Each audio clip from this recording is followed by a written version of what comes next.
magtatanim tayo. Lalagyan ko siya ng halaman.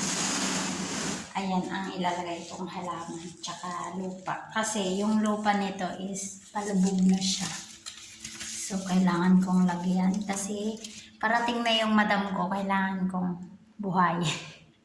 Naninilaw na kasi ang kanyang dahon. So, kailangan kong lagyan ng ibang halaman, yung ganyan. Ito, kinuha ko dun sa baba. So, ayan guys. So, ayan, kailangan kong tanggalan ng konting dahon. Kasi meron na naman kasi siyang usbong. Kaya kailangan kong linisan. Ayan, para maganda.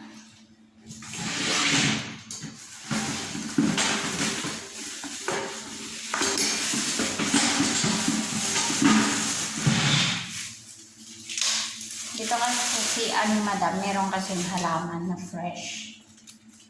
Ayan. Hindi sila naglalagay ng halaman na plastic dito sa toilet. Kailangan fresh. Ayan, so kailangan natin palitan ng halaman kasi namamatay na yung iba eh. Ayan, so namamatay na to. Kailangan kong palitan. Ako lang naman kasi ang tagapalit ng halaman dito.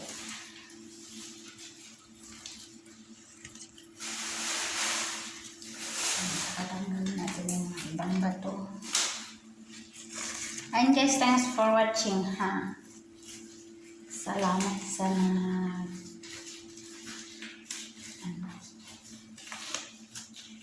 kailangan ko mag-gloves. Ito kasi inaano ko ng once a week. Dinidiligan ko siya ng once a week.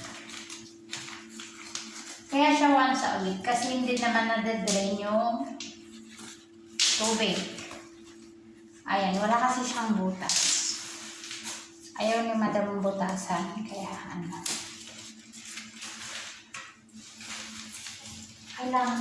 kailangan kong taniman kasi para makita ni madam na wow, diba?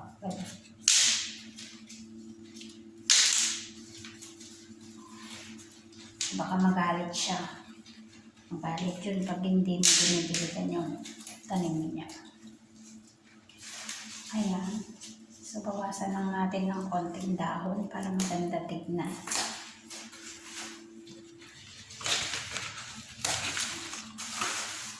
Para makita yung halaman dun sa ilalim.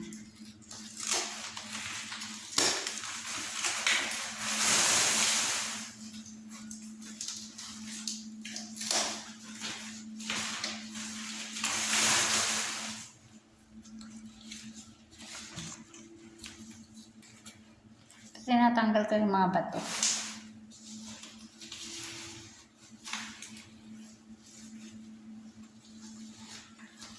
Tsaka i-cultivate din natin para maganda din na.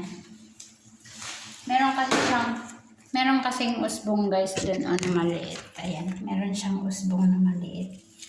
Kaya kailangan ko bawasan yung dahon. Ayan, meron siyang tumubo. Tanggalin natin yung mga bato-bato dito. Ito nilagyan ng plastic.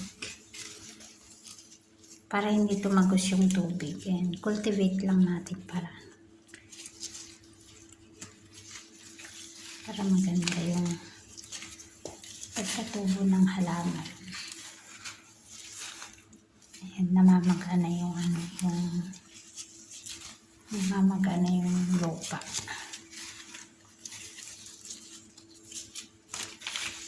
Ayan. So, wait lang. Magtanim na tayo. So, ayan guys. Nataniman ko na siya. Ayan. So, lagyan lang natin ng tubig. Once a week ko lang kasi siya nilalagyan ng tubig. So, tinanggalan ko na ng ibang dahon. Kasi medyo makapal yung dahon nitong, hindi ko alam kung ang tawag nitong halaman na to. Ayan. So, tapos na. Dito kasi sa toilet ni madam, meron siyang fresh na halaman hanggang dyan. Ito kasi namamatay na. Na siya, nag-yellow na yung mga dahon. So, Nagtanim ako ng ibang halaman. Tsaka ito, malaki na rin siya. Kailangan kong gustong putulin to kasi siguro usbong din to pag pinutol, diba? Ayun, para maganda tignan. And guys, thanks for watching. Ditiligan ko pa to. Bye-bye!